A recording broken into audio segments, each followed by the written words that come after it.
Serial तुमसे तुम तक में आ गया है बहुत ही धमाकेदार ट्विस्ट, जहां पर हर्ष के हाथ लग गई है डीएनए टेस्ट रिपोर्ट, जहां पर उसे पता चल चुका है कि जो चरण है वो इन लोगों का भाई नहीं है। क्योंकि असल में होता कुछ ऐसा है कि यहाँ पर अब सीरियल में बहुत ही धमाकेदार ट्विस्ट आने वाला है। जी हाँ, आप आने वाले ट्विस्ट में देखने वाले हैं कि यहाँ पर अब जो आर्य होता है वो काफी ज्यादा परेशान हो जाता है मानसी के कहने पर, क्योंकि मानसी ने कहा होता है कि आपको ना ब्रो इन लो आपको कराना ही पड़ेगा यहाँ पर अब डीएनए टेस्ट, वो भी चरण के साथ, तभी मैं मानूंगी कि ये इस घर का बेटा है यशवर्धन। जिसके बाद अब आर्य परेशान हो जाता है कि अगर मैंने टेस्ट कराया तो भी दिक्कत, ना कराया तो भी दिक्कत। जिसके बाद यहाँ पर अब जो हर्ष होता है वो कहता है कि कोई माने ना माने भाई, रेडी हो ना हो, लेकिन कल तो मैं भाई का और इस चरण का डीएनए टेस्ट करवा कर रहूंगा। जिसके बाद वो चुपके से उनका डीएनए लेने वाला है और यहाँ पर उसका टेस्ट कराने वाला है। वेल इसी में अब जब टेस्ट हो कराएगा तो रिपोर्ट नेगेटिव आएगी और यहाँ पर मानसी फिर से ड्रामा क्रिएट करते हुए नजर आएगी और कहेगी कि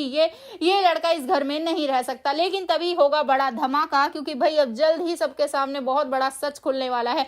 क्योंकि यहाँ पर अब आर्य है वो सबको बताने वाला है कि मैं इस घर का बेटा नहीं बल्कि मैं इस घर का दामाद हूँ। जिसके बाद सीरियल में बहुत ही इंटरेस्टिंग ट्विस्ट देखने को मिलेगा, क्योंकि मानसी तो भाई अड़ जाएगी और कहेगी कि जब तुम इस घर के बेटे ही नहीं हो तो सब चीजों पर हक कैसे जताते हो, हर चीज तुम्हारी क्यों है, तुम इस घर में क्यों रह रहे हो। जिसके बाद यहाँ खूब सारा तमाशा देखने को मिलेगा और यहाँ पर वो कह देगी साफ साफ कि अब आप इस घर में नहीं रह सकते और ये अनु भी नहीं रहेगी, मुझे वैसे भी बर्दाश्त नहीं है।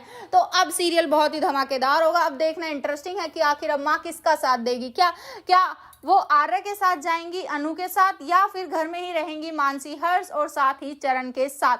तो भाई सीरियल काफी धमाकेदार होने वाला है। अब देखना इंटरेस्टिंग होगा कि आखिर क्या अनु इसका कोई तोड़ निकालेगी, क्या वो अब आर्य की जगह हर्ष का डीएनए सैंपल भेजेगी। आपको क्या लगता है, आप कितना एक्साइटेड आने वाले ट्विस्ट के लिए हमें कमेंट बॉक्स में बताएं। ऐसी खबरों से जुड़े रहने के लिए हमारे चैनल को जरूर सब्सक्राइब कर लें।